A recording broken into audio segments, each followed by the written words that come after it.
Good morning from Panhandle Outdoors, America's only daily outdoor TV show. Your source for fishing, hunting, and information for folks who enjoy the great outdoors. Now sit back, relax. It's Panhandle Outdoors. Good morning, folks. Welcome to Panhandle Outdoors. I'm Winston Chester. I'm glad you're here this Monday morning. We've got a great video lined up for you. But first, let's do our weather brought to us by Haney Technical Center at the corner of Baldwin and Highway 77. Going to be another hot one all the way up to 89 and a low of 77. Well, that's what gets us on these hot months and all. It's the lows. It just don't get that low. When a low of 77 is just not very low. Okay, Monday, we always like to do our Monday moon phase, and we, of course, had a full moon last week, and it's brought to us by Sandhill Seafood up on Highway 77, of course, with a full moon now. And there's folks caught some fish on that full moon, but surprisingly, I was surprised at the flounder gigging that went on, but they did get some. But anyway, we're on, of course, a waning phase of it, and we'll be talking about it more next week. Not much action going on, but I'll tell you what's fascinating is looking at the tide chart. It's brought to us by Kent Forest Lawn Funeral Home and Cemetery. It's just a flat tide today. But I want you to look what's coming up. Today's the 17th, of course, but look at starting about Wednesday or Thursday. Look at those tides for the weekend. Now you go ahead and make plans to go fishing this weekend. We're going to have some strong water movement. It's really going to be really good. So be aware of that. Our fishing game time brought to us by Blue Water Outriggers. We're going to do those now, 7:15 a.m. to 9:15. That's this morning, a good time. And 7:42 to 9:42 tonight. Okay, so that's take care of that. On the video we got coming up, I did this a little while back. This is how to make a cast net. And this is Bill McNeil, a good friend of mine. And this is really almost a lost art. No, it's not quite a lost art. There's still a few men in some of these waterfront communities still doing some cast nets. Most of them are machine made now, and to me, this is part of the heritage of here in Florida Panhandle, making your own nets. You know, it goes way back in our history where you know you couldn't go buy nets. You had to make your own nets. It goes back to biblical times, of course, when Jesus got his disciples, and you know they were net fishing and all. They didn't have rod and reel out there, but. And net fishing has been part of the history of the world. And right here in Florida Panhandle on the Gulf Coast, it's been an important asset. You know, not just the seine nets and the gill nets, which are not legal now, but those cast nets. So many guys, especially in the 30s and 40s and 50s, they fed a lot of fish to their families and their friends, and they would, you know, share the food with them and all. And a lot of good men would go out there with cast nets and cast them. Their wives would, you know, they'd tear a hole in them, and the wife would mend them back for them for the next day and all. And it just has a wonderful part of our heritage, or these cast nets. And I'm so proud of Bill McNeil. He's still carrying on the tradition, and he's taught his son how to do it, and hope his son continues to do it. But what's important that we have it documented. And if you have a chance to share this with other people and all, tell them about it. They can, of course, watch it on YouTube, because not many people are doing this anymore. I'm literally just a handful. I know Apalachicola had some, and St. Joe, and over here at Destin, there were some guys that made their nets and all. But I just think it's so important that we really spend some time with this and show you how it's done. And I have one of his nets. I'm probably going to get another one because he'll customize it and all. So this is really, really neat. And I hope you enjoy it. So sit back, enjoy that cup of coffee. We're going to take a break, come right back to it. Hi, today I'm here with a good friend of mine, Bill McNeil. How about it, Bill? I'm doing great. How about you? Doing good. Now, Bill is an old St. Andrew fella, and I've known him for a long time. We go way back to when our boys were little, played mid-city baseball. It seemed like years ago, but yet it seemed like only yesterday. Right. And we got to know each other then. And Bill is one of the last guys that I know of, and one of the last guys around that's still making cast nets. So we're here today to visit with Bill. We're in his net shop. And we're going to get a good interview with him, and he's going to show us what's going on. Bill, how long have you been doing cast nets? Well, Winston, I've been throwing cast nets longer than I've been doing them. Back years and years ago, I had an uncle that needed the nets for practically the whole family. But when I was about 18, 19, he told me I was old enough to get my own net. So ever since then, I'll be 75, August 5th. Ever since then, I knitted nets for years and years and years. And then Bert Waltney. Bert's a very talented friend of mine. He's the first guy that I know of around here locally that started making monofilament nets. And he worked with me in Arizona, but we was born and raised together, kids right on up. He told me one day, he said, you need to get in these monofilament nets. Bert, I'm hard to change, you know. And, but I let him talk me into it. I got me some web and he showed me how to cut one out. I said, man, this is a ticket. So I got into them, and then from that, people got me to want me to build one, this, that, and other. And yeah, probably, let's see, I've been retired 15 years. 30 years ago, I got into these monofilament nets, and I just built up a business, mostly building good nets, nets that I like. And, Bill, we were talking about the evolution of nets back a long time ago. The old timers, they made them out of what kind of material? Back when I was a boy, all of the nets was fitted out of cotton because the nylon hadn't came out. And there was a brand, it was called Sea Island was the brand, and everybody just said Sea Island cast nets, you know. And but then when nylon came out, right to start with, they didn't have a bonding agent on it, and the knots was bad to slip when you was sewing them up. But pretty quick, they made a bonding agent that went on the nylon, and it'll just draw down it. So now this is like a nylon net here. Time and all that, you know. And it's cut out and actually looks like in panels. No, it's not a very big one, but it's convenient. It's got it's leather up in here. Yeah. Yeah, that's no leather. That's a small horn, but it's, you know, for its time, it's fine. But this is something that's, I don't believe I've ever saw a spacer built without a leather. You know? Well, good. I don't believe I've ever saw one like that. Okay, one of the disadvantages, you showed me one of the disadvantages of a nylon net. What would it be? They get heavy, they soak up water as they get wet and get heavier on you. But now if they're fresh dipped in varnish, it's got to break that varnish apart and some, but then it goes to get worse. But the varnish makes them stiffer, you know, and they throw better. Bill, now I noticed you have boxes and boxes of webbing. Tell us real quick about your webbing and all you have here. Well, you webbing, I have to order my webbing different depths for the different lengths of the nets. Some of it be like making 8 or 9 foot nets, some of it be like 10, some 12. I lay it out and I cut pie-shaped tapers, you know, and sew them together. The most popular webbing I make nets out of nowadays is 1 1/8 bar, which is a 2 1/4 inch stretch mesh, because it'll catch a medium-sized silver mullet up, you know. Okay. All right, now, Bill, you got your webbing all laid out. What's your next step? Okay, you cut pie-shaped panels. You start with like 4 meshes at the top and cut it out on a taper all the way to the bottom, and that widens it out.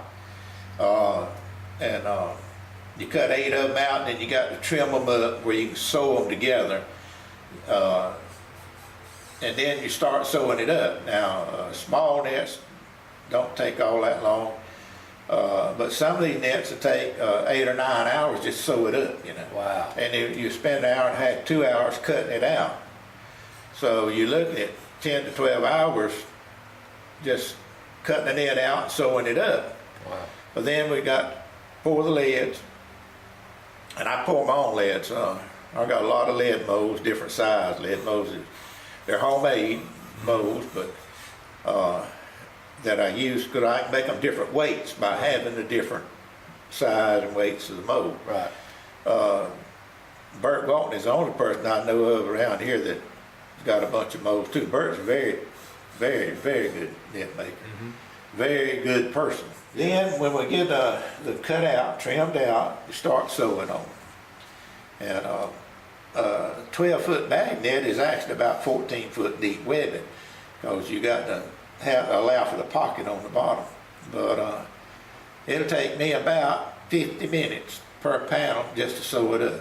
You know, we mold the lids, and Then we come in and string them up. You can see here, I'm starting to hang in this bait net for a guy, putting the lead line on it. Then when we get the lead line on, we dip it. That's when I dip and varnish, and when it dries, then I got this, I make up my brails and tie them in it, you know, and then it's finished. So you string your leads up, string them up, then as you start hanging, you pull them off, you know, count them off. Yeah. And then when you get the lead line up, you mark each hanging on there, each where you tie a knot, you mark it. So each one of these markings is going to be a knot. That makes your net balanced. Every net is exactly the same, spaced apart, exactly the same. And believe it or not, balance in a net, cat net, makes a world of difference in the way it throws. On your lines here, Bill, how far apart how'd you know to do all your lines? Well, it's simple math. Winston, like a 12-foot net, you get your diameter, then you multiply that by 3.14 and get your circumference. And then every how many leads that you're going to put on it to get the weight, you divide that into the circumference, and it gives you exactly how far apart they need to be. Okay. All the way around the net. And my nets, like I say, they're balanced. Cast nets needs to be balanced. I've seen nets other people built different places that's been brought here, and they're not really balanced lead lines, and consequently they don't throw as good as what I build or Bert Bolton build. Okay. Bert and I build exactly the same net. In fact, Bert showed me how to cut out the monofilm nets. When I got that webbing, he showed me how to cut one out. Of course, then on I had it. Bill, tell me first about your net needle, and you said your dad used to have some old needles. Well, when I was a boy, they didn't have these type needles, you know, molded needles. Everybody, Daddy, he carved our needles out of second growth hickory. He wouldn't have nothing but second growth because he said it was stronger. When they came out with these, we called them plastic. Well, the first one was plastic. They broke pretty easy, but now they've got Delrin and stuff that's strong. You might get 10 years out of a needle now, you know, use them. This needle here is probably 12 years old. So now you got your line hanging, you got your weapon, so just show us what. Yeah, I've got this already marked off. You have to have, you mark your lead line off where everything will be exactly the same distance apart. And I use those paint stirring paddles for different size leads, different lengths apart, you know, and so every one of them don't hang the same distance, you know. Well, you're looking at what has almost become a lost art in America, and hanging a net here. Not many people are doing this, and it is an art. What's really become a lost art is people that knows how to mend them, how to patch nets. So you're hooking every little web there. You throw 2 hitches around the lead line, and then you come with a 3rd hitch to tighten it up, you know. So that makes it good and strong. These bait nets, you need them, the webbing tight to the lead line, because catching them small baits, you know, if you got a big loop between each one, a lot of them get out and stuff like that. But you get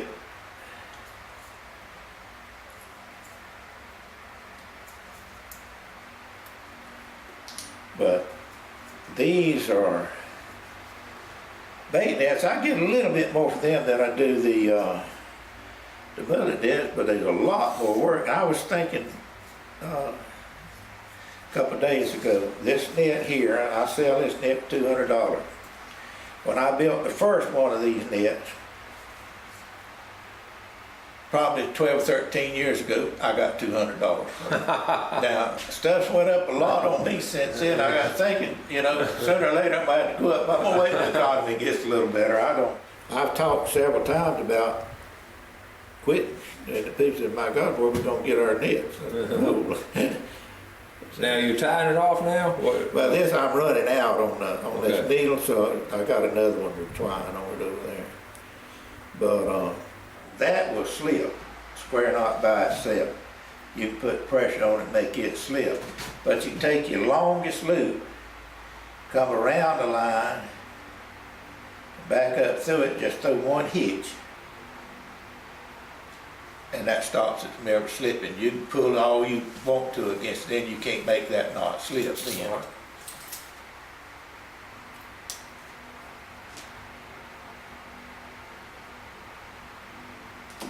And they say a dog's man's best friend, but it ain't a good pocket knife.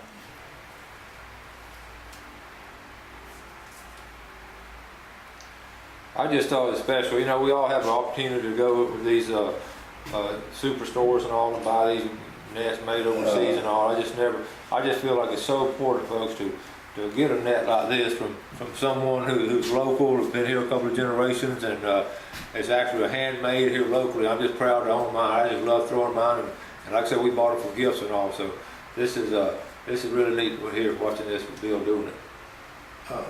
Yeah, well, it's not. People knows about me up down the coast. There was a guy come over from Tallahassee week before last and bought 3 nets. Now he had seen a man throwing my nets at Lanark. And the guy that was throwing it was an old retired grouper boat captain. And he gave him my phone number, you know, and all. So he called me and he came got 3 nets. And now there's a guy from Tallahassee, his son lives here. He come by yesterday and he said Daddy wanted one, so I'm getting. In Tallahassee now, these guys that goes down to the coast and cast nets, they're gonna start buying my nets. I know you a lot of folks up in Alabama coming out here getting. I sell them in Alabama. I've even shipped them to Tennessee, South Carolina. You know, Bill, we talk about living on the coast and the heritage that we've all inherited from all the families and all, and cast netting is a strong part of our heritage. Oh yeah, I can remember when I was young and all, there was families around here that there'd be days they wouldn't have nothing to eat if they didn't go to maybe cast net and catch them. Some mother deets, you know, and whatnot. Yeah. And they didn't use cast nets to catch fish to sell. They caught fish to eat, and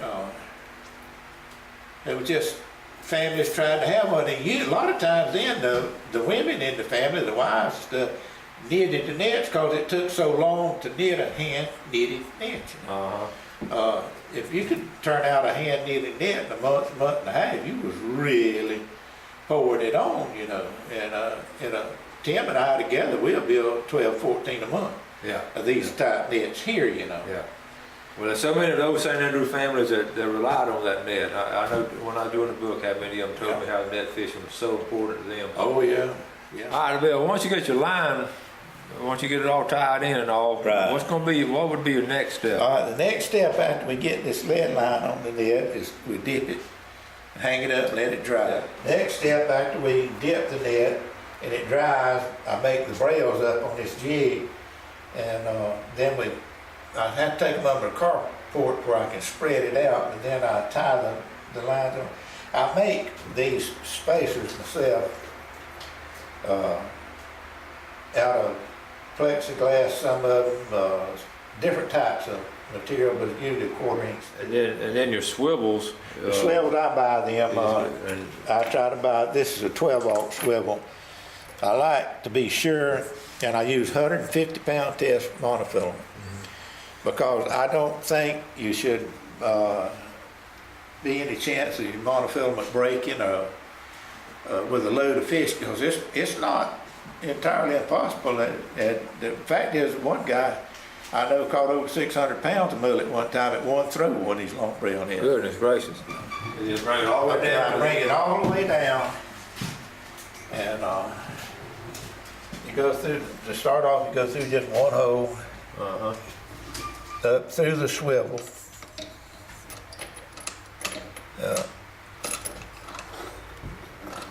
And then back through a hole right beside it.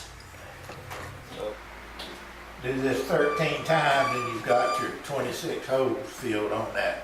Okay, you do it 13 times. Yeah, you put 13 trips like this, it'd be 26 brails, because you're actually putting 2 brails with 1 trip. Do this 13 times and you've got your 26 holes filled on that. Okay, you do it 13 times. Yeah, you put 13 trips like this, it'd be 26 brails, because you're actually putting 2 brails with 1 trip. And this makes me want to go home and throw my net this afternoon. All right, Bill, now you got your braille line, so now you tell them you take it, you got everything now, you take it all outside. My carport. Okay. Under my carport, and I stretch it out over a lawn chair where it'll be up off the ground in the center. And I take my brails out there and thread them through the horn. And that way, as I separate the brails and tie them to the lead line all the way around the distance that I want them. And then you go along and secure them, tie them tight, very tightly to the lead line. And then all you do is bring it in here and put the hand line on, it's ready. All right, folks, we're going to wrap up our visit here with Bill McNeil, master net builder and a lifetime resident of Lifetime of St. Andrews. Okay. Bill, thank you so much for your time. Thank you for coming out. You're old friends, but we don't get to see each other regular enough, I don't think. I agree, and I appreciate you get to watch the show every morning.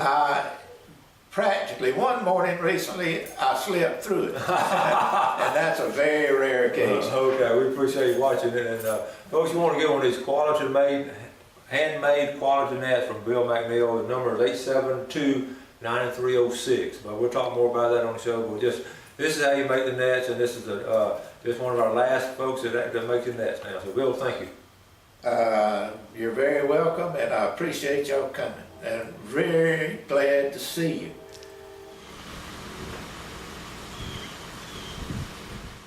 Thanks for watching America's only daily outdoor TV show, Panhandle Outdoors with Winston Chester, featuring hunting, fishing, and other activities and information to help you enjoy the great outdoors. Join us next time for Panhandle Outdoors.